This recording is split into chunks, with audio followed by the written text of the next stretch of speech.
అబ్బో ఇక్కడ కేజీ చీరలు కొంటే అర కేజీ చీరలు ఫ్రీ అంట. మంగళ్య షాపింగ్ మాల్, కేజీల్లో సేల్, టన్నుల్లో ఆనందం. ఈరోజు రాష్ట్ర వ్యాప్తంగా వైఎస్ఆర్సీపీ ఆధ్వర్యంలో ఈ అక్రమంగా జరిగినటువంటి డిఎస్సి మీద సిబిఐ ఎంక్వైరీ చేయాలని చెప్పి, ఈ స్పోర్ట్స్ కోటాల్లో ఉన్నటువంటి అవకతవకల మీద ఎంక్వైరీ జరిపి నిజమైనటువంటి ఎవరైతే అర్హులో వాళ్ళకి ఆ ఉద్యోగాలు కేటాయించాలని, డబ్బులకి అమ్ముకున్నటువంటి తెలుగుదేశం పార్టీకి సంబంధించినటువంటి నాయకులకి ఇచ్చినటువంటి దొంగ సర్టిఫికేట్లు ఇచ్చినటువంటి అభ్యర్థుల్ని తొలగించాలని చెప్పి రాష్ట్ర వ్యాప్తంగా వైఎస్ఆర్ కాంగ్రెస్ పార్టీ దాదాపు 4 నెలల నుంచి అనేక నిరసన కార్యక్రమాలు చేస్తూ వస్తున్నాం. దాంట్లో భాగంగానే ఈరోజు ఈ డిఎస్సికి వ్యతిరేకంగా రాష్ట్ర వ్యాప్తంగా వైఎస్ఆర్ కాంగ్రెస్ పార్టీ అన్ని నియోజకవర్గాల్లో నిరసన కార్యక్రమం పెట్టారు. దీన్ని కొడుకును కాపాడుకోవాలన్నటువంటి ఉద్దేశంతో చంద్రబాబు నాయుడు ఈ రాష్ట్రంలో ఉన్నటువంటి పోలీస్ యంత్రాంగాన్ని ఉపయోగించి అర్ధరాత్రి మా నాయకుల్ని ఇళ్లకు వెళ్ళి నోటీసులు ఇచ్చి, మీరు కనుక ర్యాలీల్లో కానీ నిరసనల్లో కానీ పాల్గొన్నట్లయితే మీ మీద రకరకాల కేసులు కట్టి మిమ్మల్ని అరెస్ట్ చేస్తాం, మీరు ఎవరు కూడా వెళ్ళొద్దని చెప్పి పోలీస్ వ్యవస్థ మా నాయకులకి మా కార్యకర్తలకి ఫోన్లు చేసి బెదిరించినటువంటి పరిస్థితి రాష్ట్ర వ్యాప్తంగా ఉంది. ఇది ఒకటి గుర్తుపెట్టుకోవాలి, రాష్ట్ర ప్రభుత్వం పోలీసు వ్యవస్థతో ఆపేయగలము, పోలీసు వ్యవస్థతో ఏదైనా చేయగలము అనుకుంటే ఢిల్లీలో కేంద్ర మంత్రి విద్యార్థుల మీద దాడులు చేయించి ఆఖరికి రాజీనామా చేయాల్సినటువంటి పరిస్థితి ఏర్పడింది.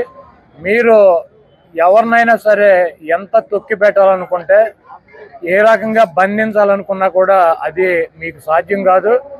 దయచేసి ఇటువంటి కార్యక్రమాలు చేసి వైఎస్ఆర్ కాంగ్రెస్ పార్టీ శ్రేణుల మీద కేసులు పెట్టి వీళ్ళని రెచ్చగొట్టి రేపు రాబోయే రోజుల్లో మీరు అధికారం కోల్పోయినాక మరి వీళ్ళ చేతిలో తీవ్ర పరాభవానికి గురవాల్సినటువంటి పరిస్థితి, ఇటువంటి ఆంక్షల్ని ఇంకా 10 ఇంతలు ఎదుర్కోవాల్సినటువంటి పరిస్థితి ఉంటుంది. కాబట్టి ఇటువంటి పిచ్చి ప్రయత్నాలని ఆపాలని చెప్పి నేను తెలుగుదేశం పార్టీకి, కూటమి ప్రభుత్వానికి తెలియజేస్తూ, మీకు నిష్పక్షపాతంగా చేశామన్నటువంటి నమ్మకం కనుక ఉంటే, మీకు మీ వ్యవస్థలో సెంట్రల్ గవర్నమెంట్ మీరు కలిసి ఉన్నారు, మీ వ్యవస్థల మీద మీకు నమ్మకం ఉన్నట్లయితే చంద్రబాబు నాయుడిని సిబిఐ ఎంక్వైరీ అతని కుమారుడి మీద ఆదేశించాలని చెప్పి, ఆ సిబిఐ ఎంక్వైరీ ఆదేశించి దీంట్లో అక్రమాలు జరగలేదని చెప్పి నిరూపించుకోవాలి. కానీ ఉత్తర కుమార్ లాగా ఇప్పుడు జగన్మోహన్ రెడ్డి గారిని చర్చకి రమ్మంటాడు, ఇప్పుడు మా మీద కేసులు పెడతారు, లేకపోతే నిన్న చింతారు రవి మీద కేసులు పెట్టారు,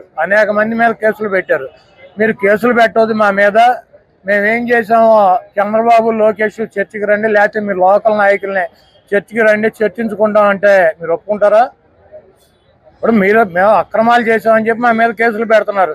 మీరు కేసులు పెట్టొద్దు, మన ఇద్దరం కూర్చొని చర్చించుకుందాం ఎదురు బోదురు, మీరు రమ్మంటే ఎవడన్నా వచ్చేవాడు ఎవడన్నా ఉన్నాడా? ఈ పోలీసు వ్యవస్థ, సిబిఐ ఇవన్నీ ఉన్నది దేనికి? మీరు అక్రమాలు చేశారని చెప్పి స్పష్టంగా మేము ఆధారాలతో చూపిస్తున్నాం. మీరు చేయలేదని కనుక నిరూపించుకోవాలంటే సిబిఐ ఎంక్వైరీ చేసుకోండి, మీదే కదా కేంద్రంలో కూడా ప్రభుత్వం. అంతేగాని ఇప్పుడు నా మీద ర్యాలీలో పాల్గొనని కేసులు పెడతారు, నా మీద కేసులు వద్దు, కూర్చొని చర్చించుకుందాం, మేము ర్యాలీ చేయటం కరెక్టా కాదా, నీకు దమ్ముంటే లోకేష్ నువ్వు రా గుడివాడ మేము చర్చించుకుందాం, లేకపోతే లోకల్గా ఉన్నటువంటి ఎమ్మెల్యే నీకు దమ్ముంటారా చర్చించుకుందాం అంటే ఇవన్నీ కూడా ప్రజాస్వామ్యంలో కరెక్ట్ కాదు. కాబట్టి మీరు కనుక నిజంగా అక్రమాలు చేయలేదని, ఉద్యోగాలు అమ్ముకోలేదని, మీరు అర్హులు కానటువంటి వాళ్ళకి ఉద్యోగాలు ఇవ్వలేదన్నటువంటి నమ్మకం కనుక మీకు అయితే ఉన్నట్లయితే మీరు తప్పకుండా సిబిఐ ఎంక్వైరీ ఎంచుకోండి, మీ నిర్దోషత్వాన్ని మీరు నిరూపించుకోండి. మాకు ఈ ఉద్యమాలు చేయాల్సినటువంటి అవసరం, ఈ నిరసన చేయాల్సిన అవసరం ఉండదు. మీరు అంతేగాని మీ మీద మీరు ఎంక్వైరీ చేసుకోకుండా మా మీద కేసులు పెడితే ఈ రాష్ట్ర ప్రభుత్వానికి వచ్చేది ఏమి ఉండదు. ఉన్నటువంటి 4 రోజులు బుద్ధిగా పరిపాలించాలని చెప్పి కోరుతున్నాను. 23లోనే 22లోనే జగన్మోహన్ రెడ్డి గారు పోస్టింగ్లు ఇవ్వాల్సి వచ్చింది వాళ్ళందరికీ. అంటే 97లో కోర్టుకు వెళ్ళిన వాళ్ళకి 2007, 2017, 2025 ఏళ్ళకి వాళ్ళకి కోర్టు జడ్జిమెంట్ చెప్పింది. చెప్తే ఆ ఉద్యోగాలు జాయిన్ అవ్వమని చెప్పిన వాళ్ళకి కూడా రిటైర్ అయిపోయారు ఆ టయానికి. ఇప్పుడు కనుక కోర్టుకి వెళ్తే 25 ఏళ్ళకో 30 ఏళ్ళకో చేరుతుంది. లోకేష్ పదవి ఉండేది 2 ఏళ్ళు, వీళ్ళు ఉద్యోగాలు చేసేది ఇప్పుడు 35 ఏళ్ళు 40 ఏళ్ళు ఉద్యోగంలో జాయిన్ అయితే వీళ్ళు 20 ఏళ్ళకి రిటైర్ అయిపోతారు. ఈ రిటైర్మెంట్ అయిపోయినాక కోర్టుకి వెళ్తే తేలేటువంటి పరిస్థితి ఉంటుంది. ఎందుకు 6 నెలల్లో సిబిఐ ఎంక్వైరీ చేస్తుంది కదా, నీ ప్రభుత్వం ఉంది కదా, సిబిఐ ఎంక్వైరీ అయితే నీకేంటి లాసు? జగన్మోహన్ రెడ్డి గారిని పరిటాల రవి కేసులో ఇన్వాల్వ్ అయి ఉన్నాడని అప్పుడు ముఖ్యమంత్రి రాజశేఖర రెడ్డి ఉండగా చంద్రబాబు నాయుడు ఆరోపణలు చేశాడు. సిబిఐ ఎంక్వైరీ కోరలేదా చంద్రబాబు నాయుడు? ఆ రోజు రాజశేఖర రెడ్డి గారు సిబిఐ ఎంక్వైరీ కొడుకు మీద వేసుకున్నాడే, వేసుకోలేదా? నీకెందుకు భయం అని అడుగుతున్నా.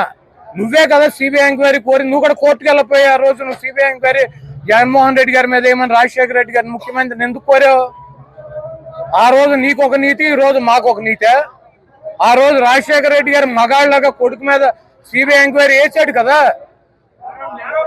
సిబిఐ ఎంక్వైరీ వేసుకున్నాడు కదా. ఇప్పుడు నీ కొడుకు కూడా మీద అక్కడ వేసుకో, నువ్వు సిబిఐ ఎంక్వైరీ వేసుకో నువ్వు. అంతేగాని ఇవన్నీ అదే ఏడుతున్నందుకు అంటే ఎక్కడదాకా అన్నట్టు కోర్టుకి వెళ్ళమను, లేదా కూర్చొని చర్చించుకుందాం. ఏంది చర్చించుకునేది? నువ్వు అక్రమాలు చేసి అవినీతి చేసి నువ్వు మామూలుగా నీ మీడియా నువ్వు బొకాయిచ్చేస్తారు. జగన్మోహన్ రెడ్డి గారు నేను వస్తే మీరు ఒప్పుకుంటారా? రాజీనామా చేస్తారా? మీరు చెప్తారా? సమాధానం చెప్పే పరిస్థితి ఉందా? ఇవన్నీ ఎందుకు? నువ్వు నేను ఈ ప్రజాస్వామ్యంలో ఇప్పుడు నా మీద కేసులు పెడతారు, నా మీద కేసు కట్టొద్దు, చంద్రబాబు మా ఇద్దరం కూర్చొని చర్చించుకుందాం అంటే కుదురుద్దా? కుదురుతుందా? లేదా నా మీద కేసు కట్టు, కోర్టుకు పో, నువ్వు ఇట్లా ర్యాలీ చేసాడని చెబితే వెళ్తారా? ఇవన్నీ చంద్రబాబు నాయుడు పూటకో మాట గంటకో మాట. అతను ముఖ్యమంత్రి ఉంటే ఒకటి మాట్లాడతాడు, అతను ప్రతిపక్ష నాయకుడు అయితే ఒకటి మాట్లాడతాడు. కాబట్టి ఆయన ముఖ్యమంత్రి ఉన్నా ప్రతిపక్ష నాయకుడు ఉన్నా అప్పుడు రాజశేఖర రెడ్డి గారు ఆయన కొడుకు మీద సిబిఐ ఎంక్వైరీ చేసుకుని నిజాన్ని నిరూపించుకున్నాడు.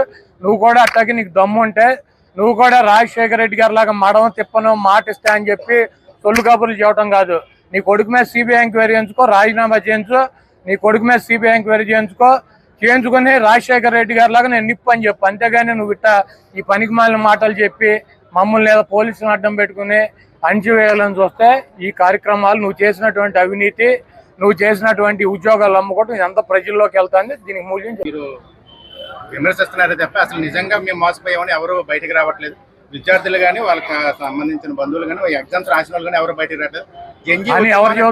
జంజీ ఉద్యమం ట్యాగ్ వేసుకుని పార్టీ నాయకులు చేస్తారు తప్ప యువత ఎవరు మీతో అని ఎవరు చెబుతున్నారు?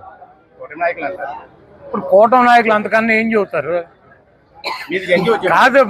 ఆ కేంద్ర మంత్రి రాజీనామా చేసేటప్పుడు చేసే ముందు 10 నిమిషాల ముందు కూడా సేమ్ మాటలు కేంద్ర మంత్రులను కేంద్ర ప్రభుత్వం ఇదే చెప్పింది కదా. ఇప్పుడు కేంద్ర మంత్రిని రాజీనామా చేయమన్నారు, వాళ్ళు ఏమన్నారు? పాకిస్తాన్ నుంచి వచ్చారు, చైనా కింద కంచిలోంచి దూరొచ్చారు, వీళ్ళందరూ తీవ్రవాదులు, ఇక్కడ అసలు ఎవడో జంజీలు లేరు, అంతా ఉగ్రవాదులు ఉన్నారు, ఇవన్నీ చెప్పారు. ఎప్పుడు రాజీనామా చేస్తాడని 10 నిమిషాల ముందు దాకా. మరి ఎందుకు చేశారు? పోలీసులతో కొట్టించారు, టీర్ గ్యాస్ వాడారు, వాటర్ కొట్టారు, తుపాకులతో కాల్చారు, లాఠీలకి మేకులు కొట్టి ఈపులు ఒళ్ళంతా పగలు కొట్టారు, తలకాయలు పగలు కొట్టారు. వీళ్ళు ఎవరో జంజీలు కాదు, వీళ్ళంతా దొంగలు, వీళ్ళందరూ తీవ్రవాదులు అని చెప్పారు. మరి ఎందుకు రాజీనామా చేశారు? అదే పరిస్థితి ఇక్కడ కూడా వస్తుంది. సేమ్ కేంద్రంలో ఏం చెప్పారో అదే చెబుతున్నారు ఇక్కడ కూడా. కాబట్టి వీళ్ళ మాట్లాడు పట్టించుకునే పరిస్థితిలో లేదు. సేమ్ కేంద్రంలో ఏదైతే జరిగిందో అదే రాష్ట్రంలో కూడా జరుగుతుంది.